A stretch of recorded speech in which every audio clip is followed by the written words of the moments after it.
Bonjour à toutes et à tous en ce mercredi 30 avril à 9h30 pour une nouvelle revue de marché Ishimoku. Donc avant de démarrer la revue de marché Ishimoku, de toute façon vous allez voir ça va être très vite vu aujourd'hui. Donc j'ai le temps de prendre le temps pour vous parler d'autre chose.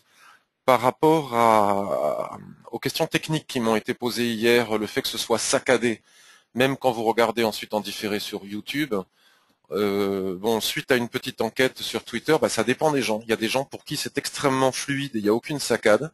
Il n'y a même pas de lag. Et chez d'autres, c'est tout saccadé et il y a du lag. Donc je suis pas sûr que ça vienne forcément de chez moi.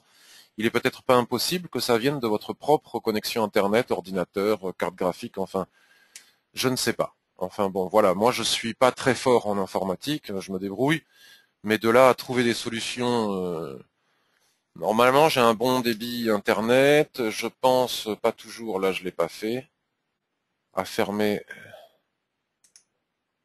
toutes les fenêtres qui pourraient me prendre de la mémoire vive ou comme ça. Bon.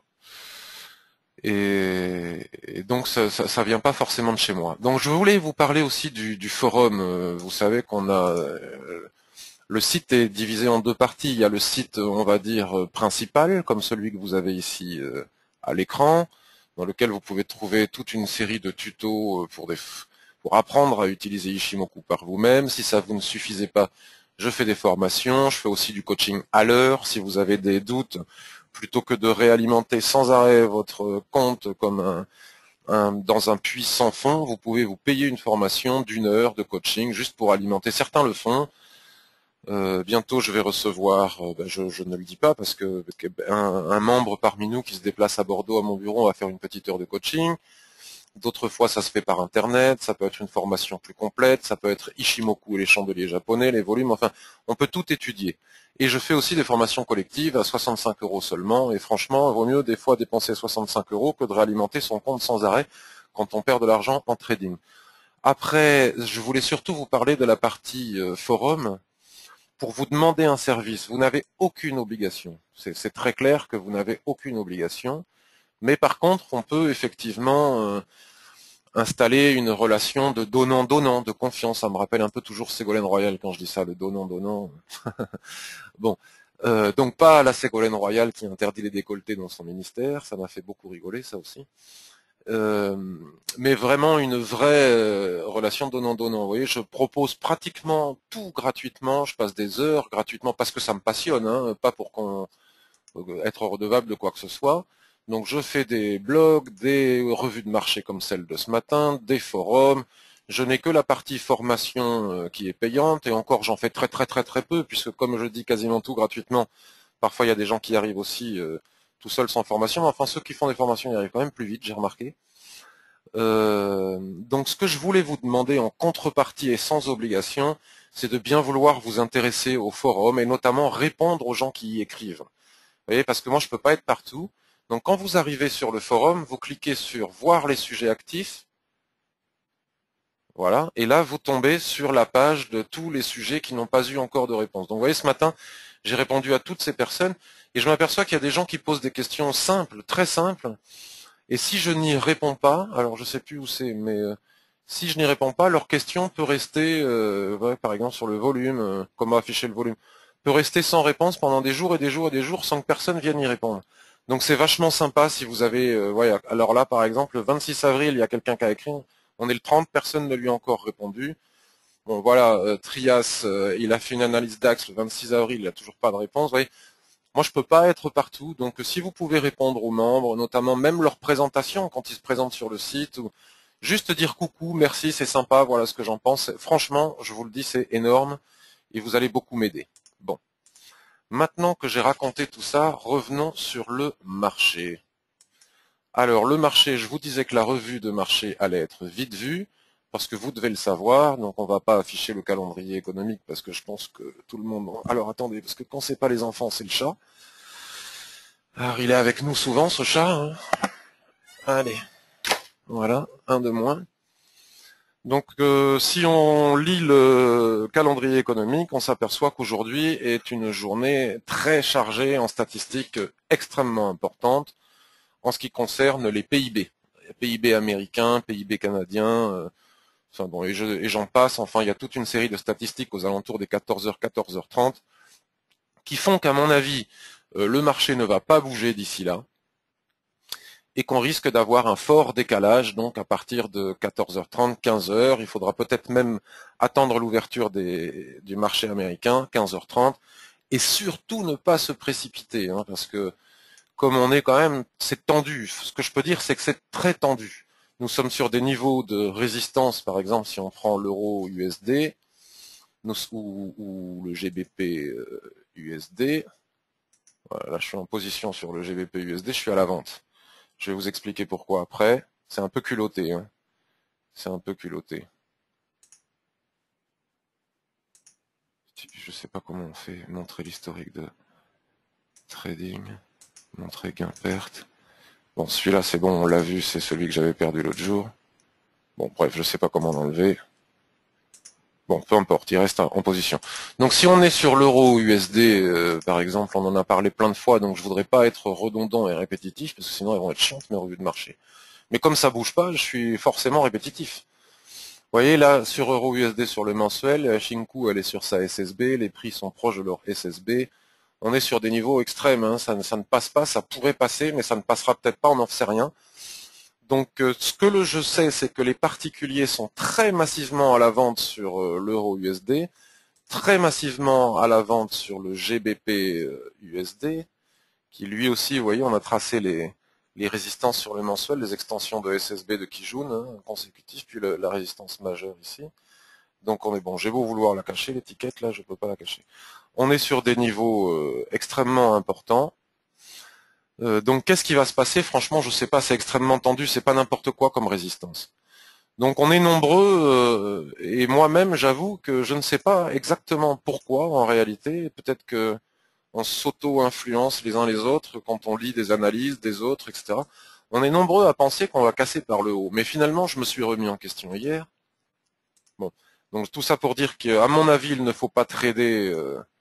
Il ne faut pas trader ce matin, hein, il faut attendre 14h30. On a le FOMC aussi ce soir à 20h, et on a le NFP vendredi. Donc autant dire que la semaine risque d'être chiante, et surtout difficile et excellentissime pour perdre de l'argent. Donc les plus sages d'entre nous, s'ils débutent, ne traderont pas, et les autres feront très attention. Voilà. Ce que j'ai remarqué, je vais enlever mes droites, etc., pour que vous y voyez un peu plus. D'un point de vue, pour le GBP USD, d'un point de vue purement technique Ishimoku et autres, on ne peut pas nier que nous sommes dans une tendance très haussière, hein, on peut le voir là sur le daily, avec un nuage qui est bien orienté à la hausse, qui fait des plats de temps en temps représentatifs des périodes de consolidation latérale, puisqu'à chaque fois qu'on casse, bon déjà c'est à peu près toujours comme ça, mais en tout cas sur cette paire c'est flagrant, et à chaque fois qu'on casse un niveau, hop, on fait une console latérale, on casse un niveau, on fait une console latérale, on casse un niveau, on fait une console. Donc là on a cassé un petit niveau. Bien. Maintenant si on zoome sur le graphique, et qu'on ne s'intéresse que aux lignes de chandelier japonais. Bon, j'aime beaucoup les lignes de chandelier japonais, j'avais pas bien fait. C'est franchement moche. C'est très très moche et ça ressemble énormément à une structure, à une configuration de retournement sur sommet, puisque nous sommes sur un sommet et à l'approche d'une résistance majeure. Alors ça ne veut pas dire que ça va casser, mais enfin, j'étais en train d'observer la tendance du GBP USD sur le daily et je me suis dit qu'à chaque fois qu'on avait eu un signal de chandelier japonais, on était revenu chercher le bas du canal. Vous voyez, par exemple, ici, on a une englobante, on part en bas. Ici, on a une couverture en nuage noir, on part en bas. Ici, on a une étoile filante, donc ça tarde un petit peu, mais hop, on redescend sur Kijun. Ici, on a une englobante, on redescend. Ici, on a un avalement, on redescend. Ici, on a allez, une couverture en nuage noir, on redescend. Et donc, je me suis interrogé sur ce qu'on avait en ce moment. Et en ce moment, on a une succession de doji, d'étoiles filantes, de toupies, une configuration peut-être en haute vague, plus ou moins, enfin une configuration baissière. Là, on a fait une étoile du matin, on est reparti. Donc, est-ce qu'on va réussir à casser les résistances? Rien n'est moins sûr. Donc, tout cela pour dire que c'est vraiment... on est vraiment dans une forte hésitation. Donc si on venait à casser les 1,6780, si on venait à casser les 1,6780 après les stats de la journée, etc., je ne serais pas étonné qu'on aille qu'on retourne sur la trend d'ici vers les 1,6680 ou sur Kijun, d'accord, qui correspond à ce plat Tenkan qui est ici. Donc ok, on s'attend tous à ce que ça monte, mais la configuration en chandelier japonais est vraiment moche, hein, doji, petit corps comme ça méché, passant de ceinture ici, mais avec de tout petits volumes, avec un autre, une petite englobante ici qui est beaucoup plus chargée en volume. Ici, on a à nouveau un doji, étoile, on a de nouveau un doji ici. Hier, on fait une toupie, là, on redescend. En tout cas, si on casse Tenkan en clôture, ici, si on casse Tenkan, on peut viser ici, et si on casse ici, on peut viser ici. Bon, alors maintenant, je remets ma droite, qui doit être plus ou moins ici. Par contre, si on casse à la hausse ici, comme je vous disais hier, il me semble impératif, pour pas commettre l'erreur de quelques jours, de bien attendre les clôtures du daily. Parce que vous voyez, hier, à chaque fois qu'on a voulu rentrer en séance, par exemple sur des cassures H4, parce que cette mèche, c'est une cassure, sur H4, c'est une réelle cassure. Finalement, on redescend. Ici, à chaque fois qu'on fait des soulèvements, en fait. Systématiquement, on fait des soulèvements au-dessus de la résistance. Et hier, ça n'a pas raté, hein. On est encore monté jusqu'à 1,6850. Et finalement, on a quand même clôturé de nouveau avec un soulèvement. Donc déjà un soulèvement en général, c'est shortable. Donc une succession de chandeliers de configuration de retournement plus des soulèvements permanents, je commence à douter de la capacité de la paire à aller chercher ses plus hauts. Bon, ça peut encore arriver, mais je crois qu'il faut impérativement attendre la clôture daily, puis le pullback, pour pouvoir aller chercher nos 1,70, etc. qu'on a vu. Donc idem sur euro-USD. Une fois que j'aurai fait ces deux paires, vous aurez compris que ça ira vite pour le reste. USD, euro-USD, si on regarde, c'est très haussier. On veut, alors je me mets sur le mensuel aussi, puis de toute façon on est le 30, donc c'est intéressant de se regarder le mensuel. Et c'est pas joli non plus, quoi, parce que, vous voyez, bon, là cet avalement ça marche pas, là on refait un... Normalement, quand on fait un marabosu comme ça, c'est souvent qui casse en plus des niveaux, hein. Donc là, c'est théoriquement haussier, puisque c'est un nouveau plus haut dans une tendance haussière. Sauf que ça casse avec de faibles volumes, une fois de plus, puis derrière, on fait une étoile. Ouais. C'est pas franc. Très souvent, quand on a ce genre de marabosu qui casse, après, on a une succession de chandeliers bleus, et là, on n'y arrive pas. Donc c'est quand même très tendu. Vous voyez, on n'arrive absolument pas une seule fois depuis maintenant 1, 2, 3, 4 mois, on n'arrive pas à passer ce niveau. Est-ce qu'on va y arriver à casser les 1,3950 pour aller chercher nos fameux 1,42? Ben, j'en doute de plus en plus. Donc là, c'est pareil, si on se met maintenant sur le daily, si on trace notre résistance, on voit bien qu'on a une résistance ici au niveau des prix. Hop. Comme ça, elle va rester sur tous nos time frames. On regarde le weekly comme ça, juste pour la route. Hein, ça correspond plus ou moins à ce niveau de SSB, et même carrément les plus hauts ici. Hop. Qui sont pile poil alignés sur cette SSB et sur cette Kijun. Je prends mon accent bordelais. Voilà. Donc là maintenant, si on se met en daily, c'est pas beau quoi. Hein, déjà là ici, ce doji là, il fait très peur. Hein. Regardez cette succession de chandeliers sur la résistance, pouf, on fait ce super doji, qui peut être une prémisse à un écroulement. Donc là, on sort pas du range, d'accord? On sort pas du range. Vous voyez, on a fait avant-hier, il y a 3 jours, on a fait un soulèvement, on a cru que c'était parti.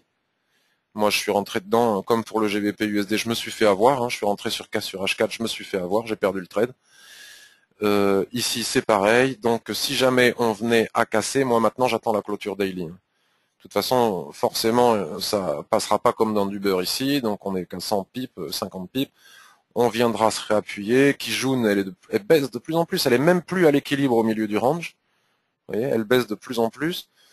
Donc maintenant, si on casse ici, ce qui n'était pas vrai il y a quelques jours, avec toutes les statistiques, etc., la grande différence, c'est que pendant toute cette dérive latérale, avant on était là, Shinku était là, pardon, et Shinku, c'était difficile pour elle de traverser les prix et Tenkan. Ça, c'est fait. Elle a traversé les prix ici, elle a traversé Tenkan ici, elle retraverse les prix ici. Si elle vient casser Kijun, Shinku, là, qui est là, vous voyez, si Shinku vient casser Kijun, il n'y a rien qui la retient maintenant pour descendre jusqu'en bas. Elle n'a plus d'obstacle, ce qui était vrai jusqu'à présent.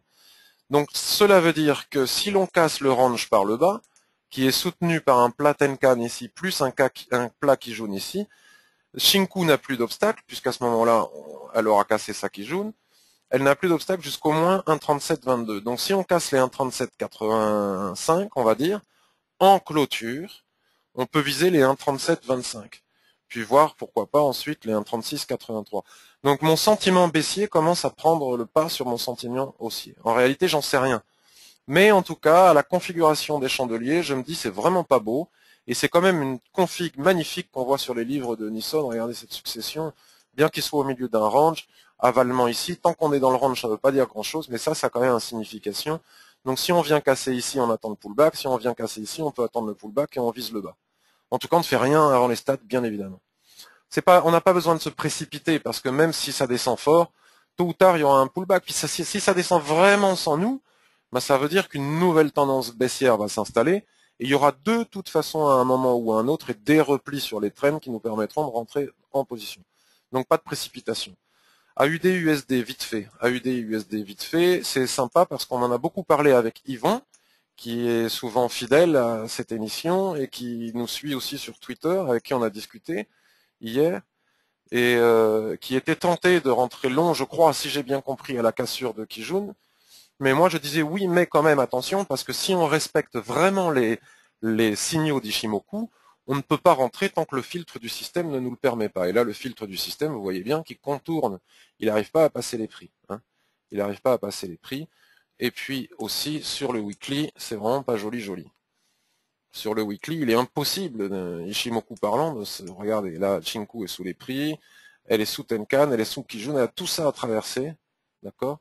Donc là, on a fait un retracement à 0,38,2 de Fibonacci de toute cette baisse. Donc sur 38,2 ici, avec un sommet plus ou moins en pince, une petite couverture en nuage noir. Il ne serait pas improbable et étonnant qu'en réalité, ce ne soit qu'un retracement pour mieux descendre, dans une tendance qui est clairement baissière encore pour le moment. Donc je suis pas chaud là tout de suite pour ces raisons-là. Puis on les a déjà évoquées plein de fois. Puis ce n'est qu'une revue de marché, donc je ne vais pas rentrer dans le détail de tout. Je ne suis pas chaud pour trader l'AUD USD. NZD USD, bon ben on a sur le daily cette chouette configuration. Voilà, ce que je voulais te montrer aussi, si tu es là, Yvan, c'est que si jamais tu utilises le RSI 21 comme moi, ce que tu n'es pas obligé de faire, on n'est pas obligé de le faire, Ishimoku se suffit à lui-même, on voit bien que à chaque fois qu'on est venu chercher la zone de neutralité, c'était une zone pour redescendre. Donc là, on est pile poil dessus. Donc tant que la zone de neutralité ne casse pas, il est difficile, à mon avis, de partir long. Hein, étant donné que Ishimoku ne nous le confirme pas non plus. Donc ça fait deux choses quand même qui nous disent de ne pas y aller. Puis les cassures se font avec des volumes ridicules, ce qui n'est jamais très enthousiasmant. Donc NZD, USD, rapidement. Donc tout ça, c'est pour avoir des points, parce que le trading, c'est ça, hein, c'est pour les plus débutants d'entre nous. Le trading, c'est ne pas forcément être en position, c'est se préparer à rentrer. Donc s'il se passe quelque chose, je vois bien que là, à la vente, ça m'intéresse pas beaucoup parce que je vais vite être freiné ici. Par contre, à l'achat, je suis sur ce support. On est en train de faire un petit rebond ici qui veut rien dire pour le moment. Donc, en fonction de ce qui va se passer aujourd'hui dans la journée ou dans les jours qui viennent, on pourrait mettre à profit un achat ici. Pas encore une vente puisqu'on a le nuage. D'accord ? Donc, au moins, je suis prêt. Et le RSI 21, vous voyez bien qu'il est sur support. Hein. Il n'a pas encore cassé sa zone de neutralité depuis maintenant le 21 février. Vous voyez ? Depuis le 21 février, il n'est pas passé une seule fois sous sa zone de neutralité. Donc, le jour où il va le faire, à ce moment-là, on aura certainement un signal de baisse, mais pour le moment, c'est pas le cas. USD CHF, bon, mais c'est la même chose que Euro USD. Un jour, je ferai USD CHF et pas Euro USD. USD JPY, ben, on est toujours en consolidation, donc maintenant, ça va aller très très vite. Et ça, j'en parle tous les jours. Donc, c'est vilain, c'est moche, c'est pénible, mais les gens qui débutent dans le trading, ils doivent se dire, mais qu'est-ce que c'est que cette chose? Là, vous voyez la différence, ici on a une tendance parfaitement bien marquée avec des droites de l'Ishimoku qui jouent parfaitement bien leur rôle. Et ici on a une période de consolidation avec les prix qui vont et viennent au travers des nuages et des droites de l'Ishimoku et qui ne jouent plus du tout leur rôle. Donc tant qu'on ne sort pas de cette zone, ce n'est pas la peine d'envisager des achats ou des ventes. Voilà. Par exemple, si on se met ici pour observer ce qu'il y a hier, on a quand même ici une superbe résistance à l'intérieur de cette consolidation, long, mais là dans cette consolidation en triangle, voyez, on est venu la taper dessus, on a fait un petit soulèvement, et hop, on repart vers le bas, il est probable qu'on vienne chercher cette droite. Bon, moi, ça m'intéresse pas pour le moment de trader ça. Voilà. NZD-JPY. Alors, les paires en yen, hier, je vais pas redire ce que j'ai dit, mais tant que l'USD-JPY, qui est notre étalon, ne casse pas, c'est, selon moi, même pas la peine de trader les autres. On voit bien, hein, on a un signal d'achat ici, vous voyez, parfait au niveau Ishimoku, si ce n'est qu'on est en range, donc c'est pas vraiment parfait. C'est ce que je vous invite à faire, la différence entre le range et la tendance pour utiliser Ishimoku. Mais enfin bon, si on veut être purement théorique, on a ce Marabozu magnifique qui casse qui jaune, Shinku est au-dessus, c'est un super signal, sauf qu'on s'arrête net en haut du range. Et on n'arrive pas à casser le haut du range, vous voyez, parce que on peut pas. Tant que l'USD-JPY ne monte pas, les autres ne monteront pas. Donc il y a un membre sur le forum, vous irez voir sur le forum que je vous ai montré au début ma réponse, analyse euro dans la catégorie euro-Japon, qui a souhaité acheter ici l'euro JPY, l'euro yen, pas l'euro Japon, pardon. Et là c'est pareil, hein, on est en totale consolidation sur le H4. À l'intérieur de cette consolidation, on peut malgré tout avoir des petites tendances, hein, mais ça ne passe pas. Vous voyez, ça ne passe pas, de toute façon, tant qu'on ne sort pas de là, on ne peut pas y aller, et tant que l'USD-JPY ne l'aura pas fait, les autres ne pourront pas le faire non plus. Bon, là, c'est super. Au niveau configuration en chandelier japonais, si jamais ça vous intéresse. À l'intérieur de ce petit canal, comme ça, on a un superbe Marabozu ici sans volume. Donc voilà ce que donnent des Marabozu sans volume, qui s'arrêtent pile poil sur la traîne du canal. On a une englobante. Hop, on repart direct vers le bas. C'est simple. Dans le même... alors, l'US 30, le Dow Jones, que j'aime bien trader. Hein, ça, c'est ce que j'ai voulu faire la dernière fois et j'attends toujours le résultat de mon audit. Vous savez que j'ai voulu trader là. J'ai voulu rentrer ici et ma plateforme me l'a interdit pendant plusieurs heures. Et quand ça a été possible, je me retrouvais là, c'était trop tard. Je suis dégoûté parce que là, j'aurais pris beaucoup de pipes. Vous voyez, donc là, dans le range, on ne tient plus compte des droites de l'Ishimoku et voilà ce que l'on peut faire. Vous voyez, vous avez un ressort, on peut appeler ça un ressaut aussi. Un ressaut qui clôture à l'intérieur, on achète, on vise le haut. Ici, on a un soulèvement qui clôture à l'intérieur avec une englobante. En plus, on vend, on vise le bas. Ici, on a un ressort qui clôture à l'intérieur, pénétrante, on achète, on vise le haut. Donc là, on ne fait rien. Puisque là, bon, hier, j'ai scalpouillé. Hein, je suis rentré en position ici en imaginant qu'on allait monter. J'ai scalpouillé, j'ai dû prendre 3 pipes. Hein. Donc ici, si jamais on a un nouveau soulèvement en clôture, ben à nous on continue, hein, on vend et on vise le bas. Vous voyez, les droites de l'Ishimoku se mettent à l'équilibre au milieu de ce range, mais ne jouent plus du tout leur rôle de support-résistance. Voilà, voilà. Par contre, si on casse, hein, si on casse la mèche haute qui est ici, ben, c'est un nouvel achat pour rentrer à l'achat et aller viser les 17 000. Enfin, j'exagère, mais bon, exactement la même chose pour tous les indices. Hein, zone de consolidation, parfois en rectangle, parfois en triangle. Donc ça, c'est un signal que j'avais donné hier, je crois, pendant la revue de marché ou après sur le blog ou sur Twitter, je ne sais plus, en expliquant qu'ici, nous avions une résistance très nette, ici, on a une autre résistance, et sur le H4, si on a envie de trader absolument, alors qu'en ce moment, je pense qu'il ne faut pas le faire, moi, j'ai... Voilà. Ici, c'est pareil, ouais, dans ce petit rectangle, on fait un ressort, on vise le haut, on fait un ressort, on vise le haut. Là, on a fait un soulèvement, manque de bol, ça marche pas à tous les coups, hein, mais ça permet d'avoir de très bons ratios. Manque de bol, ici, on casse légèrement, on va chercher la petite résistance qui est au-dessus. Bon, voilà, il n'y a rien à faire.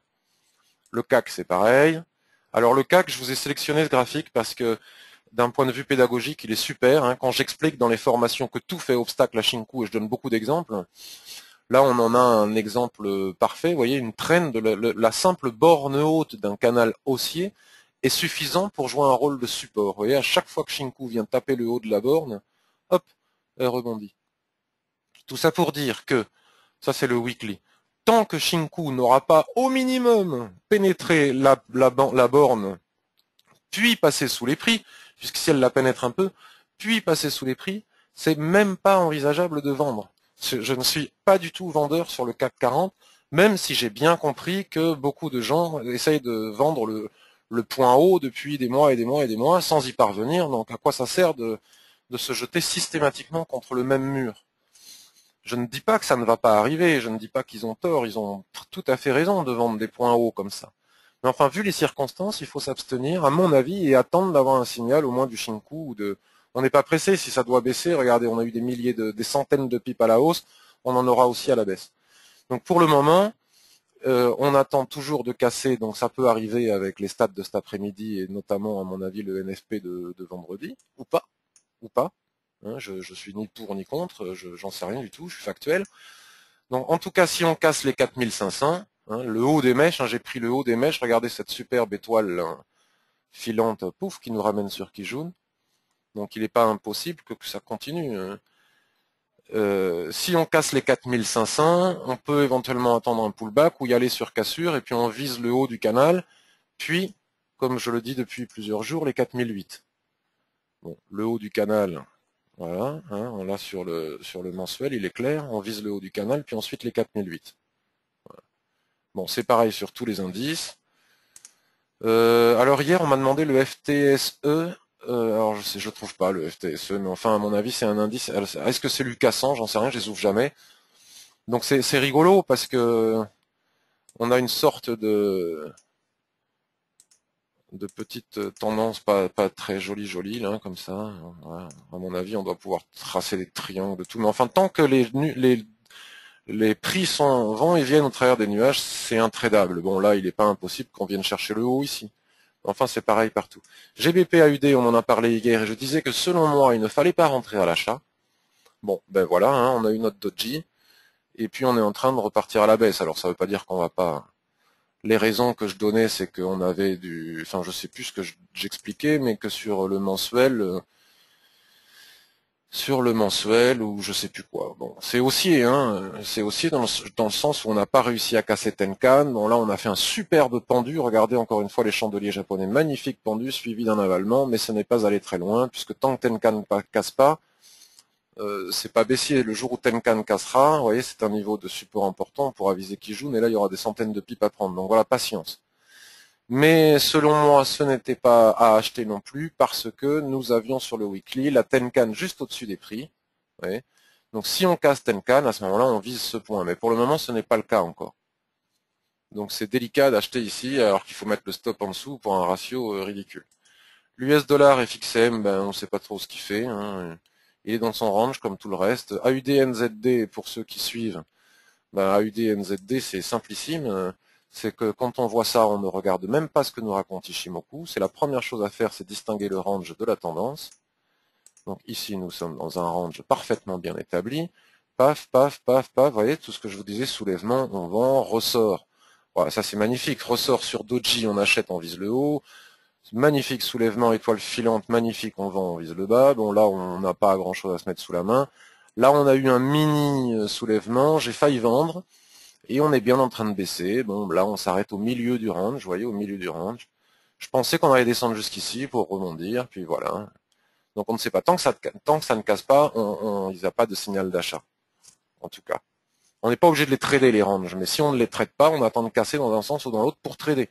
Sinon, on n'est pas dans la tendance. USDCAD a donné un petit signal sympatoche hier, mais je n'y touche pas. J'ai aidé quelqu'un sur Twitter qui me demandait les seuils, donc il a tradé je sais pas quoi, je sais pas comment il a fait, c'est une personne anglophone qui m'a demandé où est-ce que je voyais un support. Donc je lui ai dit que je voyais un support ici, sur cette droite noire qui correspond plus ou moins à ce plat SSB, et puis voilà. Donc effectivement les prix se sont arrêtés ici, les ont dépassés, ils font un pullback dessus pour peut-être repartir chercher le bas de cette dérive ici. Voilà. Quoi d'autre? GBP NZD, bon, bloqué par la Kijun ici. Shinku n'arrive pas à passer la Kijun ici. Magnifique doji, il a des probabilités pour qu'on reparte vers le bas. Euro AUD, j'avais dit aussi que je ne sentais pas l'achat. Alors pourquoi? Après j'arrêterai là-dessus, on ira aux questions. Pourquoi je ne sentais pas l'achat? Bah, tout simplement parce que sur le weekly, nous étions pile poil sous Kijun et qu'il n'était pas impossible d'imaginer qu'on soit en train de corriger davantage. Donc là, on a fait notre englobante en haut de tendance. Donc on baisse, on casse Kijun. À un moment donné, lorsqu'on a plusieurs jours ou plusieurs semaines consécutives de baisse comme ça, on peut imaginer qu'à un moment ou à un autre, on va faire un pullback. Donc on a notre pullback sur Kijun. Donc acheter ici, selon moi, non. Même si on a des signaux sur d'autres ETF. Pour moi, c'est plutôt baissier. Alors est-ce qu'on va casser Kijun? Pour le moment, on n'en sait rien. Et puis vu les statistiques du jour, il vaut mieux attendre. Donc si on se rebascule sur le daily pour affiner, on voit bien que là, on a eu notre couverture en nuage noir, retracement. Ici, on a notre englobante, on continue. Donc, on peut imaginer. Pour le moment, on n'en est qu'au stade de l'imagination. On peut imaginer qu'une nouvelle tendance puisse se mettre en place, d'accord? Et tant qu'on n'a pas un troisième contact, on peut que l'imaginer. On peut que l'imaginer. Donc, on n'est pas pressé pour vendre non plus. Vous voyez, parce que même si ça dégringole sans nous, donc vous voyez, là, il y a les stats et tout, là, il y a de la résistance, du support, pardon. Ce qui est important, c'est de bien se rendre compte qu'on n'est jamais pressé en réalité. Voilà. Éviter le sentiment, oh là là, ce que j'aurais pu gagner si j'y étais allé. Voilà, la SSB ici. Donc on attend au moins de casser là pour pouvoir venir chercher les plus bas, puis pourquoi pas venir faire un nouveau plus bas. Mais l'idéal serait quand même de laisser partir tout ça sans nous. Vous voyez, le nuage commence à s'orienter pour plus tard venir faire un contact sur la droite et la shorter de façon confortable. Ici, on a quand même une indication intéressante du RSI 21 qui a cassé sa zone de neutralité, qui diverge légèrement ici, qui repart, qui nous provoque ce pullback, qui vient taper ici. Donc là, c'était certainement un point de vente intéressant, qui vient taper sa zone de neutralité, qui correspond à Kijun ici, puis qui redescend doucement. Voilà. Mais pour le moment, on ne se précipite pas. En tout cas, voilà, il n'y avait pas de signal d'achat, comme on aurait pu l'imaginer à la cassure de cette droite. Vous voyez, on en avait parlé, on avait dit, ce n'est pas parce qu'on a une cassure sur le H4, donc là, voilà ce qui s'est passé, et voilà ce qui se passe. Donc voilà, il faut sortir de cette zone, vous voyez, sur le H4 pour pouvoir descendre plus bas. On peut faire un tour vite fait sur le silver, on en a déjà beaucoup parlé hier. Donc voilà, on est toujours dans cette configuration. Ici, on est venu, suite aux événements ukrainiens, on est venu taper le haut de la SSB, puis on redescend. Si on casse cette droite, il est probable qu'on vienne chercher les 18,91. Comment est-ce qu'on a tracé cette droite? On l'a fait ensemble hier sur le mensuel, on ne va pas recommencer aujourd'hui. Le gold pour terminer.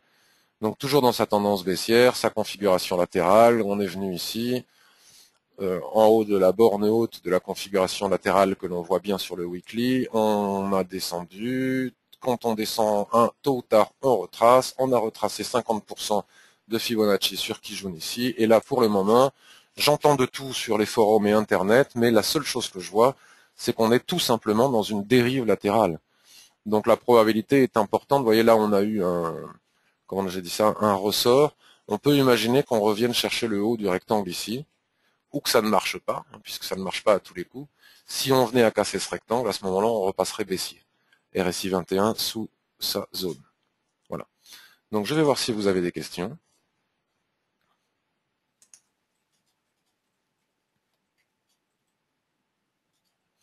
Alors, AZFZQSC nous dit « Il est très difficile et rare d'avoir des signaux daily avec Ishimoku ». Non. Non, ce n'est pas rare ni difficile, sauf que quand on est en dérive latérale, que le marché n'est pas en tendance, que ce soit avec Ishimoku ou avec quoi que ce soit d'autre, c'est effectivement difficile. Mais même là où parfois les chartistes voient des signaux dans les ranges et dans les consolidations latérales, la grande force d'Ishimoku, c'est qu'il nous les filtre, ces signaux chartistes. Il nous dit oui, signal chartiste, comme on avait pu voir avec NZD, USD, H4, il n'y a pas longtemps de sortie de biseau, mais pas de signal puisque nous sommes en dérive latérale pour le moment. Attention, il y a des signaux nulle part pour le moment. UK100, d'accord, donc on a vu UK100, merci. Lorsqu'il ne se passe pas grand-chose comme maintenant, descends-tu sur des TF inférieurs ou vas-tu à la pêche? Alors autrefois, je le faisais, je le fais encore. J'ai essayé hier avec l'US 30, mais non, je préfère patienter et attendre d'avoir mon signal H4. Si ça met 3 jours, ça mettra 3 jours. Si ça met une semaine, ça mettra une semaine. Je sais par expérience que je peux ne pas avoir de signaux sur le H4 et peut-être ne pas trader pendant plusieurs jours consécutifs. Mais le jour où il y en aura aussi souvent, il y en aura de beaux et on gagnera beaucoup d'argent. Donc patience. Le Kijun en 65 unités offre-t-il un intérêt? Je ne sais pas ce que c'est que le Kijun en 65 unités, Serge. Un changement de réglage, sans doute. Non, aucun intérêt, puisque tout le monde utilise les réglages universels, donc tout le monde voit la même chose au même endroit, et c'est ça qui déclenche les signaux. Donc si tu mets ton Kijun sur 65 unités, peut-être que ça a un intérêt, mais en tout cas, les prix ne viendront pas taper ta résistance ou ton niveau de support là où tout le monde le voit, et donc tu seras le seul à réagir sur ce niveau, donc ça n'aura pas d'intérêt pour toi.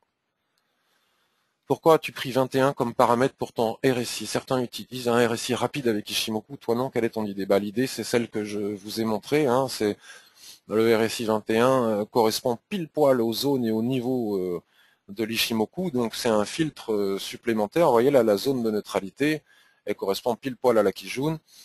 Alors j'oublie toujours son nom, mais ça te répondra plus précisément à la question. Il y a un monsieur qui s'appelle Tami Kabaj, je crois, Tami Kabaj, l'art du trading, qui a écrit un bouquin sur le RSI 21 et qui m'a totalement passionné et intéressé. Et sur le forum, tu regarderas dans Ressources Ishimoku, il y a tout un chapitre où on a passé des heures et des heures et des heures, des jours à parler du RSI 21 et de sa fonction avec Ishimoku. Donc oui, on peut descendre sur des TF inférieurs pour aller chercher des scalps, ou on peut scalper avec Ishimoku sur les 5 minutes, mais je ne le fais plus. Donc les signaux, on a vu, tout à fait d'accord avec toi sur ton analyse, merci. J'ai l'impression qu'il est difficile et rare d'avoir des signaux, on en avait déjà vu. Pas chaud pour entrer maintenant.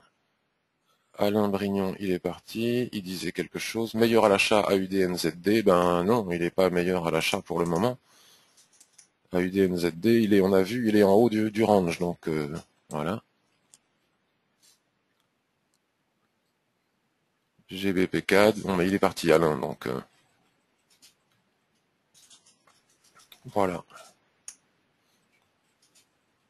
D'accord, dans le livre de Nicole Elliott, c'était à propos du Kijun 65 unités.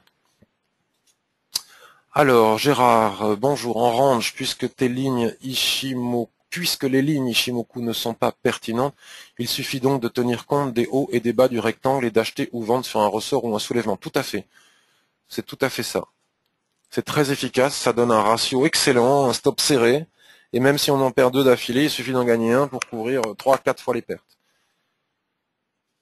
Scalper, ben ça dépend, hein. Si tu veux scalper, tu peux scalper sur 1 minute ou 5 minutes. Moi j'aime bien le faire, quand je le faisais, j'aime bien le faire sur les TF, en utilisant les TF 5 minutes, 15 minutes, 1 heure.